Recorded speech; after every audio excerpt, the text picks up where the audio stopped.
사기회생죄는 사기죄와는 구성 요건이 상당히 다르잖아요. 그런데 결과에서도 현저하게 차이가 나기 때문에 개인회생을 잘 진행하고 싶다면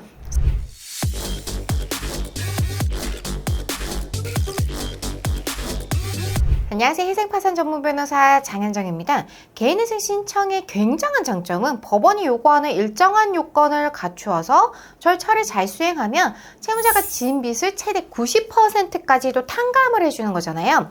그런데 코인이나 주식, 과도한 투자, 무절제한 소비나 지출로 인해서 생긴 빚이 있는 경우에도 일정한 요건만 갖추면 채무를 탕감해주다 보니까 도덕적 해이를 우려하시는 경우도 굉장히 많아요. 그거 적당히 변호사 사무실에서 해주세요. 그런 거 알아서 해주셔야 하는 거 아닌가요? 대충 알아서 지어서 써서 내주세요 라고 하시는 분들, 그런 분들 계시는데요. 이거는 법원을 기망하는 행위여서 사기회생, 소송사기로 처벌받으실 수 있어요. 지난 시간에 개인회생 신청하면서 법원을 속이면 사기회생으로 형사처벌을 받을 수 있다고도 언급을 드렸는데요. 이번 시간에는 개인회생 신청을 했다가 형사처벌이 될 수 있는 사기회생에 대해서 말씀을 드려보도록 할게요.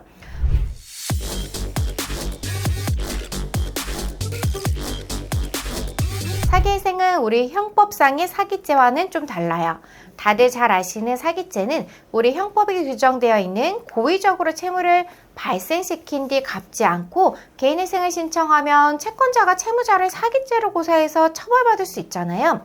타인을 기망해서 재물을 편취하거나 재산상의 이익을 편취하는 경우 사기죄로 처벌될 수 있는 거죠. 형법 제347조에 보면 처벌 규정이 10년 이하의 징역 또는 2천만 원 이하의 벌금에 처하도록 되어 있어요. 그런데 이번 시간에 말씀드리려고 하는 사기회생죄는 채무자 회생 및 파산에 관한 법률에 규정되어 있어요. 줄임말로 채무자회생법이라고 하는데요.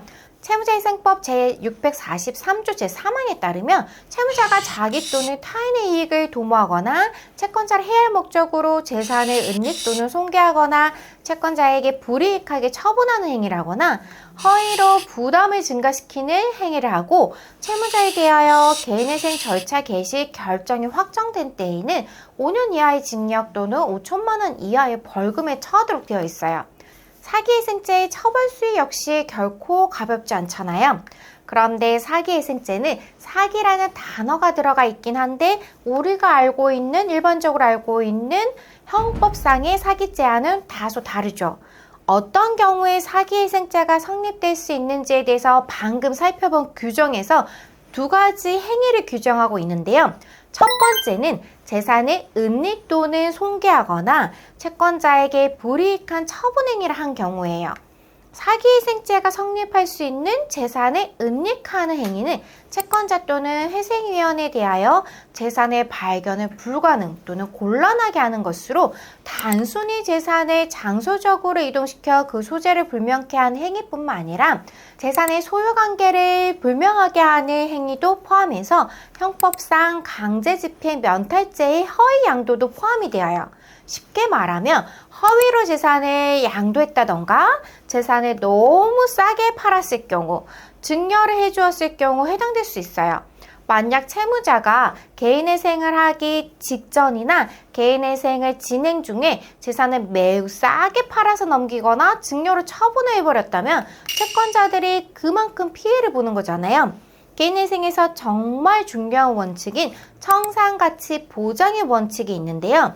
채무자가 재산을 가지고 있다고 하면 그 재산 가치 이상으로 갚아야 한다는 원칙인데 개인회생 하기 전에 이렇게 재산을 헐값에 싸게 넘기거나 다른 사람한테 증여해서 빼돌렸거나 하면 당연하게 채권자들이 손해를 볼 수 있잖아요.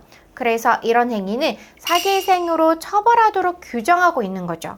두 번째는 허위로 부담을 증가시키는 행위를 규정하고 있어요. 허위로 부담을 증가시키는 행위는 개인회생재단의 부담을 허위로 증가시키는 것, 개인회생재단에 속하는 재산의 저당권이나 질권 등 담보권을 설정하는 것을 말하는데요.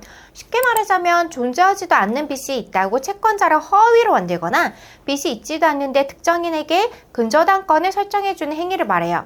이것도 사기회생죄로 처벌하고 있는 거죠.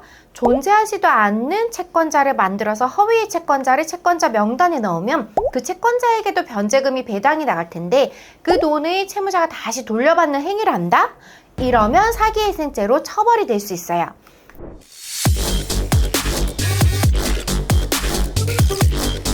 이렇게 사기회생죄에 해당되는 행위에 대해서 살펴보았는데요. 사기회생죄는 사기죄와는 구성 요건이 상당히 다르잖아요. 그런데 결과에서도 현저하게 차이가 나기 때문에 개인회생을 잘 진행하고 싶다면 사기회생죄의 행위는 절대 하셔서는 안 되세요. 예를 들어 볼게요. 개인회생을 신청해서 진행 중인데 채권자 중 한 명이 사기죄로 고소를 했어요. 사기죄가 성립을 해서 사기죄로 처벌을 받았을 경우 개인회생 전체가 취소될까요? 그렇지 않아요. 개인회생은 그대로 진행될 수 있어요. 다만 이때는 그 사기죄가 성립한 해당 채권자의 채권만 비면책 채권이 되어서 이 채권에 대해서만 면책을 받을 수 없기 때문에 해당 채권자에게 별도로 갚아주셔야 되세요. 그러면 이런 경우에는 다른 채권은 문제없이 인가 결정을 받고 돈을 잘 내면 면책까지 받을 수 있는 게 사기죄의 경우예요. 그런데 이런 사기죄와 사기회생죄는 굉장히 결과가 다르다고 말씀드렸잖아요. 사기회생죄에 해당되면 형사처벌을 받을 뿐만 아니라 개인회생 면책 결정이 취소될 수 있어요. 사기회생은 면책 불허가 사유에 해당될 수 있기 때문에 사기회생죄가 성립되었을 때는 문제가 커지는 거죠. 채무자분께서 아무리 3년 동안 열심히 변제금을 다 갚았고 그렇다고 해도 나중에 사기회생죄로 처벌을 받으면 법원에서는 변제금을 다 내었다고 하더라도 면책을 안 해줄 수 있어요.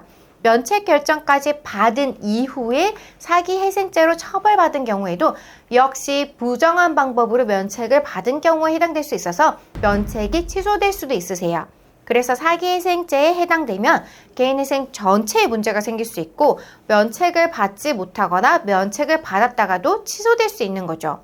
개인회생으로 면책까지 받아서 다시 재기하고 싶으신 분들의 경우에는 아무리 사정이 어렵고 급하더라도 채무자분들께서는 절대로 법원을 속이면서 재산을 은닉하고 채무를 잊지도 않는 걸 허위로 만들어서 개인회생을 진행해서는 안 되시는 거죠.